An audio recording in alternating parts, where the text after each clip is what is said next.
Yeah. Hey everyone. Uh another episode of That's All Funny today. My guest today is singer-songwriter for the band, frontman for the band Revelation Signal, which he does modern rock music about the end of times. The Reverend Rocker Tony. How you doing, Tony? What's up? Hey, thanks for having me on, Lorenzo. Yeah, no problem, man. How you doing today? I'm doing well. That's cool, man. No, I appreciate your time today being here.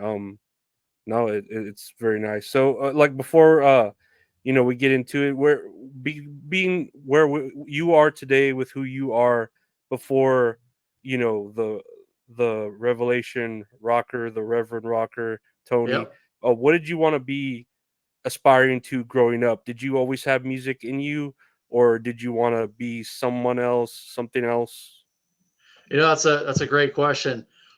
So when I was 16 years old, I decided that all I wanted to do was pursue music. There was no plan B, plan C, Mhm. nothing like that. I realized quickly that I didn't really want to do anything else. I didn't really have a passion for anything else. Um, Now, having said that, I've been an independent musician all these years, so I have held down jobs throughout this time that are not music related. But at 16, I decided I wanted to pursue this. I started booking my own shows at 16 years old. I was in a band in high school and I've been in bands ever since. So I've been performing all that time. And so music was always part of my journey. And during high school, the types of bands and you were in, were they a bit of a rebel rousing, or did you always have sort of this calling from like a higher power per se? Well, I've been a believer for since I was 14 years old, been a believer in Christ, believer in the Bible. However, there wasn't any particular Christian music that really inspired me or touched me. So I was into bands like Alice in Chains and Soundgarden. Those were like two of my favorite bands. And then later I was into Deftones a lot. I was even into Tool for a while. Yeah, they were a good big influence as far as the guitar playing is concerned. Now later on in my life, I kind of discovered that some of the things some of these bands were saying were really troublesome to me. Didn't Mm. really align with my beliefs. Now a lot of it, the '90s rock was just very introspective. It was just about pain and anger or depression, and I was okay with that because I felt that too. I think we all kind of went through that, but there were some bands that kind of cross that line. I'm not going to name names, but I haven't been listening to them once I realized that their beliefs were totally antithetical to my beliefs. So it was a very many years of my journey to kind of determine that I wanted to change my style and go towards more lyrically, towards more biblical lyrics. Musically, my stuff is just the same. It's alternative metal. It's if you think about bands like Seether, Deftones, Alice in Chains, that's kind of where my inspiration musically came from, not lyrically. So if you listen to my music, you'll find that it's not Christian contemporary or what's considered praise and worship these days. It's very alternative metal. So bands like Skillet or Disciple, I think, Mhm. are other Christian bands that are kind of doing similar style of music as myself. Yeah, I did hear like a little bit of Skillet when I did hear your music, and Okay, cool. I know a lot of like you said, '90s music lyrically. Hmm. I remember being a kid listening to like Spice Girls, and Yeah. because I could only listen to what my sister, because my sister was older, so she had the music, so I Okay. Yeah. it get dropped down to me, and I remember singing along with it when two become one. And then Right. as an adult, you're like, oh my god, this is about sex. I'm a Right. kid. Mhm. I'm a kid singing Yeah. about sex, so I could see Yep. how as a kid you're listening to this music, you're like, oh man, it sounds awesome. And then lyrically you listen to it, you're like, wait, this doesn't match with what I believe in at all, you Right. know? Well, I was always the type of person that listened to the music first. I listened to the lyric melody, the vocal melody, before I even paid attention to the lyrics. I've realized that a lot more people pay more attention to lyrics, but as a musician, it's more about the melody to me. So there are some of my favorite songs that I really couldn't tell you what the lyrics are to this day. Uh, and it's funny what you said about the Spice Girls. So I grew up in the '90s too. I was recently my wife had a birthday, and there was '90s trivia, and we got asked a question to name all the Spice Girls, and I was able to name all the Spice Girls. And my wife gave me some flack for that. She's like, "How do you know that?" Well, it's like you couldn't turn left or right during the '90s without seeing the Spice Girls. They That's were very everywhere. true. Yep. Yeah, no, and like I said with about the whole lyrics and all that, it was really just about the melody or the hook or something. It wasn't about the lyrics per se, unless I don't know, Right. maybe country music back then had it where the lyrics meant more, but Right. nowadays it's all about opinions, but it's becoming more pop than actual country and Well, you know what's interesting is if you listen very carefully, you can find in secular music, you can find songs about Jesus and about God. mhm, For example, Lenny Kravitz, "Are You Going to Go My Way?" Apparently, that is about Jesus. So if you hmm, go and look at the lyrics, you may be able to see that. And there's some other songs kind of out there in the secular world that are about Jesus or about God or about the Bible. Johnny Cash has one, "When the Man Comes Around." You know, Johnny Cash started out singing gospel songs, so it makes mhm. sense, really. No, it is very interesting, and so like as far as music goes, you said you started at 16. You were in bands. Were you self-taught or were you educated like in music class or some sort of training? I was not educated at a college or anything like, or in school or anything. My stepdad taught me how to play for like my first year or so, and then I basically took off running. I would so this was back in the '90s, kids. So we didn't have online guitar tab, you know, none of that stuff. So every month, I was always looking forward to when Guitar World. I don't know if you're familiar with that I magazine. do. Hmm. Guitar World magazine, and every month there would be a new book, and it would have like 5 tabs in there. So I was always excited to run down to the store, take my $5 that I earned, you know, somehow, and buying the new Guitar World magazine for the tablature. And I also purchased, I think it was Hal Leonard books, I think is what they're called, and they would have like full albums of tablature. So for example, Alice in Chains Dirt, Alice in Chains Facelift. I had the full tabs for all those. So that was how I basically learned. I also taught myself by ear. If I couldn't have the tab, I tried to figure it out by ear. So that was the my musical education, basically. No, I do remember Guitar World, and I remember, like you said, the tab books. I think the only Yeah. tab book I may have bought was Toxicity, the System of a Down Oh, one. nice. Okay. Yeah, yeah. I bet there's a bunch of crazy tunings on that album, huh? Oh yeah, Yeah. the bass string is just rattling from how low it is, you know. Yep. um, so I have here. I wanted to play real quick a little snippet of your music from Revelation Signal. I believe this song. Let's see. I think it's the one called Decide. I know it's the one Okay. with. It's kind of got the. Is it the one with like the skillet, the female vocals sort of going on? Yes, yes, has female vocals in it as well. Cool, Yep. cool. So let's take a quick listen, real quick. It's about 30 seconds. Hold on.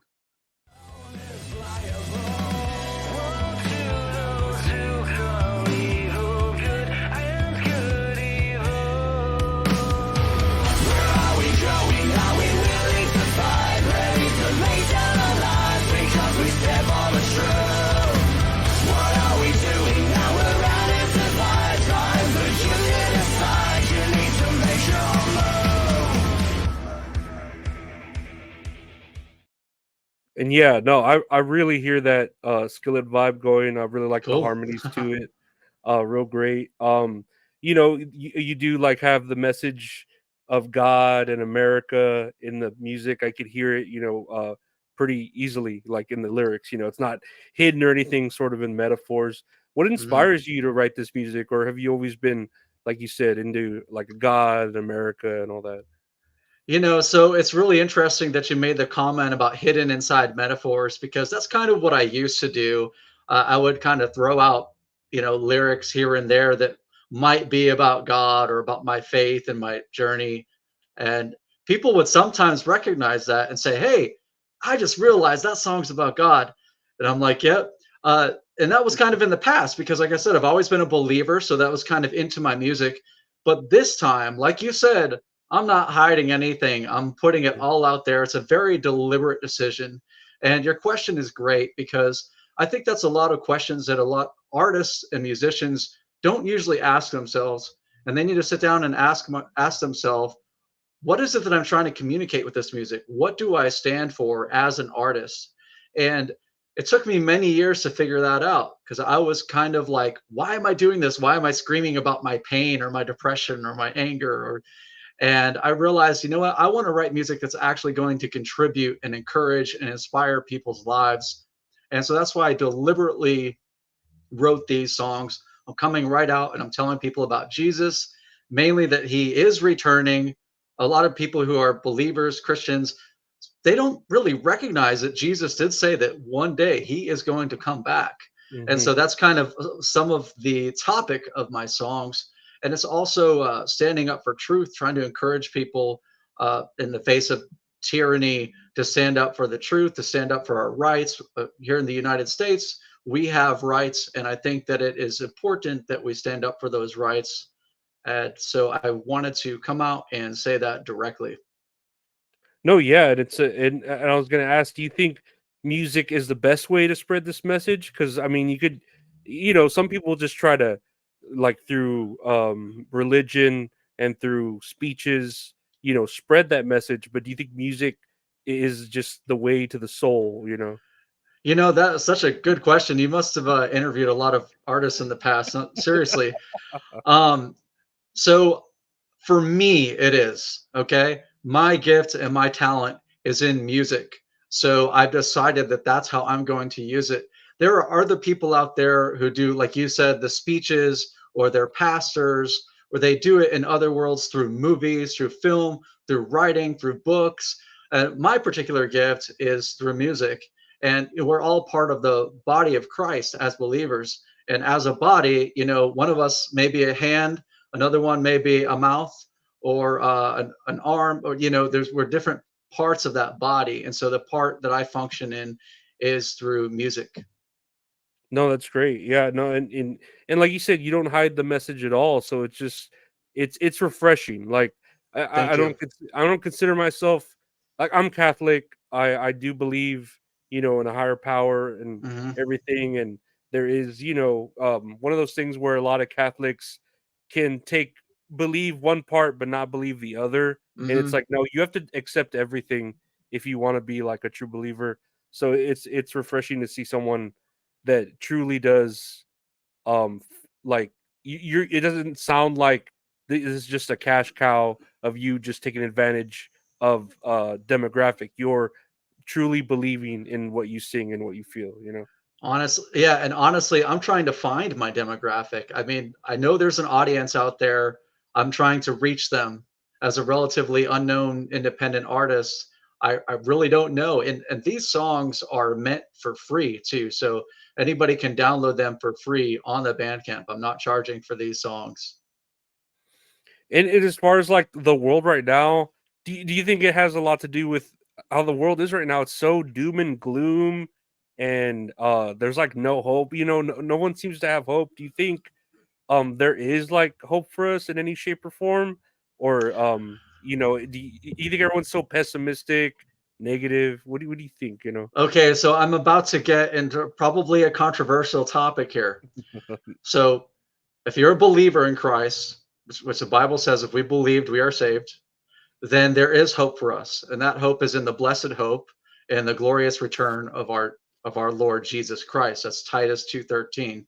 Okay, having said that, I believe that the world is headed into what the Bible refers to as the day of the Lord. Most people call it the tribulation, and it's a 7-year period where the wrath of God is poured out on the earth. Mhm.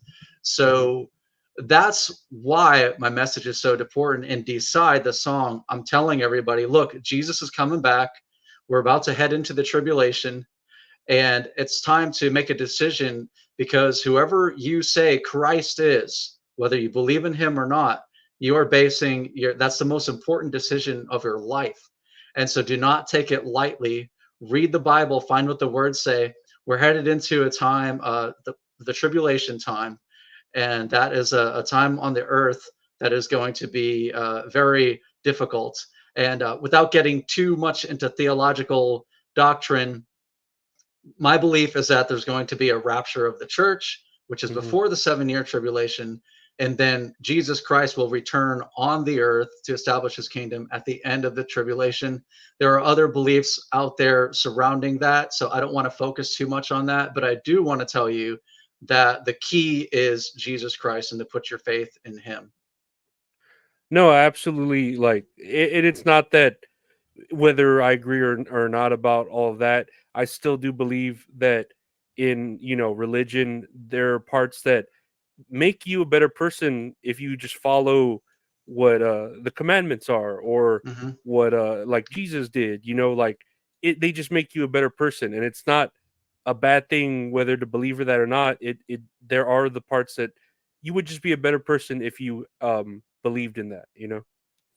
Right, that's exactly right. And the problem, or I believe a problem, sorry, arises in our culture when we as human beings do not believe in that higher moral authority. There's a passage in Judges that says, everyone did what was right in their own eyes. And if we leave it up to each individual person to decide what is right and wrong for themselves, there's going to be massive problems in society. But if we all believe as individuals in a higher power, in a higher moral authority, and follow those values and those commandments, like you said, the 10 Commandments, when we follow those, then it will result in a better society, because we as an individual know that when we die, we are going to meet our maker. And so there is a moral accountability there once you decide to believe in that higher authority. Does that make sense? Yeah, definitely. No, and like I said, it even whatever other people's beliefs may be, if they don't believe in exactly what you're singing about or what you're saying, it's still always there's good things in religion, like I said, that would make you a better person if you just followed them. It like I said, Hmm. the 10 Commandments, they're just simply like, be a better person, be kind to your neighbor, don't steal, don't murder. It's Right. it there's a simple set of rules there that they sound simple, but they're hard for some people to follow. But you start not looking at a higher power and believing in your own, almost your own gods, like money or whatever may be that you create, and it just makes you forget,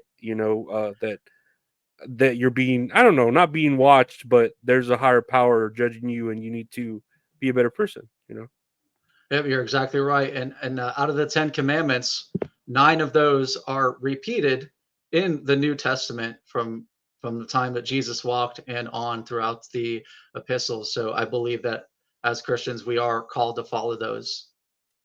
No, definitely. And here, you have your music, the album, and are you planning to tour, or what are your plans with this music? You're going to release it?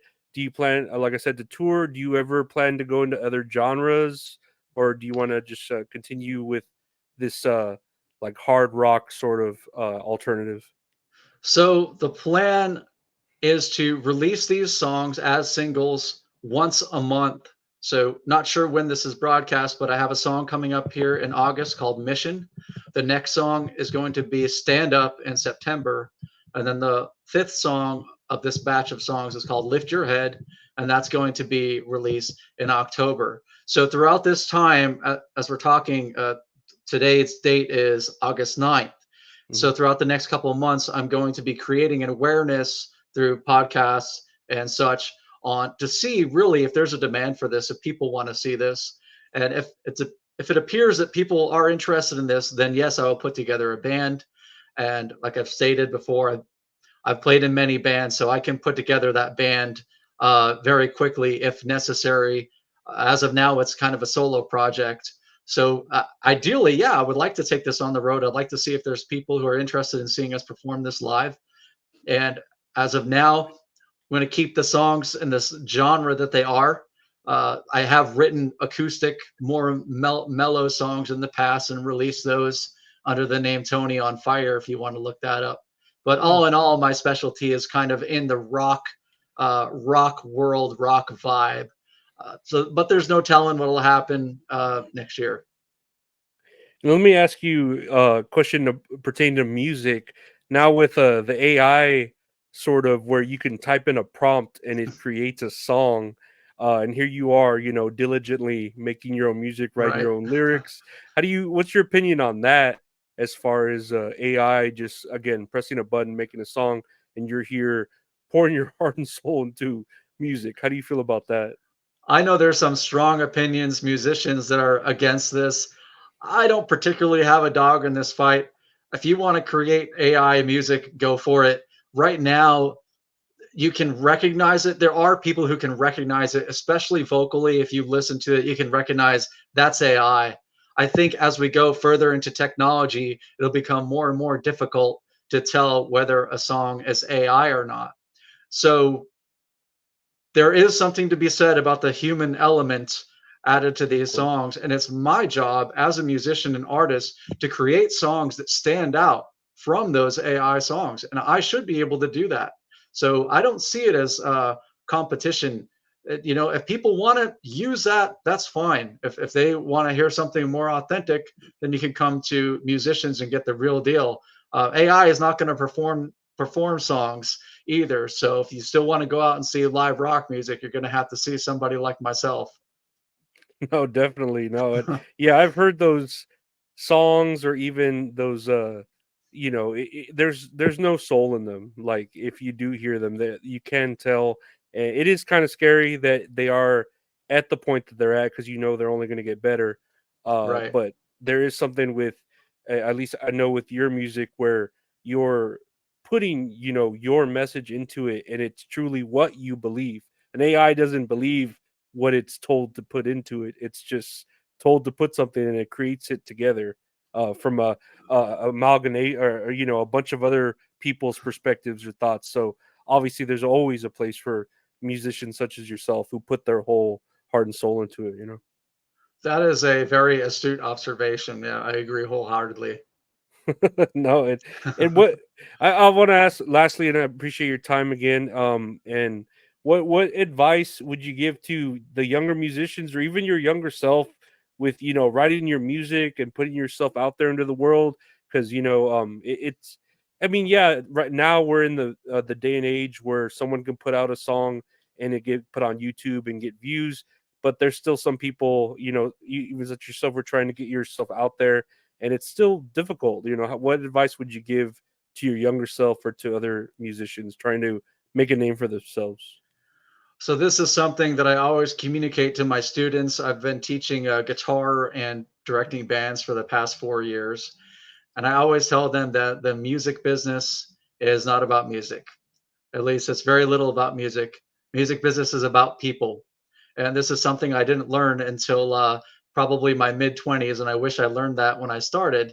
I used to think if you had the greatest music in the world, that the music would speak for itself. But you really need to go out there and talk to people, make personal connections, treat everyone with respect in the industry. So when you go to perform the show, you always introduce yourself to the people running the show, the sound men, remember their names, stuff like that. So it's all about people connecting with the fans, introduce yourself to the fans, take pictures with the fans. And that's the main thing is it's about people. Now, one other note that I'd like to make because you were talking about how anybody can go up there and put a song up. I am a firm believer in quality over quantity. I'd rather hear one great song a month from an artist I like than one mediocre song every week. Hmm. So I would say you have to get really good at your craft. Your first song that you ever write is probably not going to be a hit. It takes hundreds and thousands of hours to develop your craft as an artist and a musician, and hundreds of songs to develop that. So it's there, I suppose there's a rare possibility. Was it several years ago that girl had that hit Friday? You know what I'm Oh talking yeah, about? Rebecca Black. Yeah, I she love was that able to song. like she was able to like make her money off that, probably pay for her college and everything. That's a very rare circumstance. I'm not saying it won't happen, but I'm saying you have to stick with it for the long haul and get good at your craft and reduce quality content. No, definitely, and then also again, and I'll say that because of you with the passion, you can hear it, and even when you're reading the lyrics, in your music, you could tell that you care about what you sing. And there's some Hmm. people that might, oh, I'm just gonna put out what's trendy Right. or Yeah. what's a hot topic or what I know will get views, but not be myself. So it's a Right. good advice to just be your genuine self, and then like you said, the human connection with people Hmm. is a big deal. Well, I'm really glad you noticed that, Lorenzo. And I would rather have 10 people that are really interested in what I'm doing, 10 people that I can connect with, than 1,000 fans who really don't care and they just play the song once when they're working out. So it's more important to me. Like there again is the quality over quantity. I'd rather have quality people that I can band with and we can band together on these topics rather than a quantity of people who really don't care. No, definitely, and just connect with it. And no, I have a QR code here. I know this QR code goes to your beacons link where they could find your Bandcamp, and then the YouTube and all your links Perfect. there, if they want to scan it. Anyone there? That's great. Anything else? Are you gonna have any sort of? And I know it's different now with day and age. It doesn't take $1 million to make a music video, but do you plan to do anything like that, or have any sort of live, like you said, sort of acoustic performances or anything like that on YouTube? I do have some great ideas. However, I'm not able to do that just yet. I Hmm. would love to be able to do that in the future. Like you said, this takes money and time. Hmm. And so, any kind of donations would help contribute to stuff like that. And so I don't really have anything planned. Uh, but I will be making videos. If you look on YouTube, I have a series of videos where I talk about the project. I talk about everybody who's involved in the project. So I had recruited 5 other vocalists to sing on these songs with me, so it's not just me. I also have a current series where I go through recording the guitars. So I am producing content, behind the scenes type stuff. And that's really important, I think, to get out there. I have some lyric videos for people who are interested in the lyrics. So I'm producing content. But as far as a big video, studio quality video, uh, I'm not ready for that. I would hopefully like to be able to do one in the future. And I would just encourage people to go to the Beacons link for the QR code and sign up for the email list. That's the way you can directly communicate with me. So if you want to reach out to me, you will have my personal email. It's revelationrocker@gmail.com. And that's my best way for communicating with people is through the email list.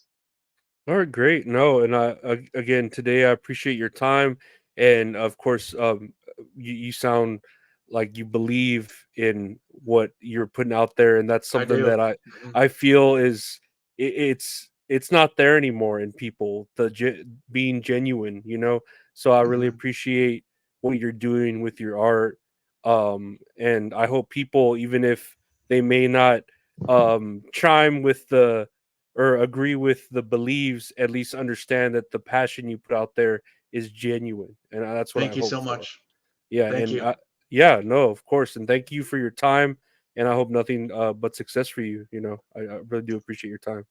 Awesome. I really appreciate you having me on and giving me the platform to speak. Thanks so much. Yeah, no problem, and I want to thank everyone for listening today, and we'll see y'all next time. Take care, everyone. Bye.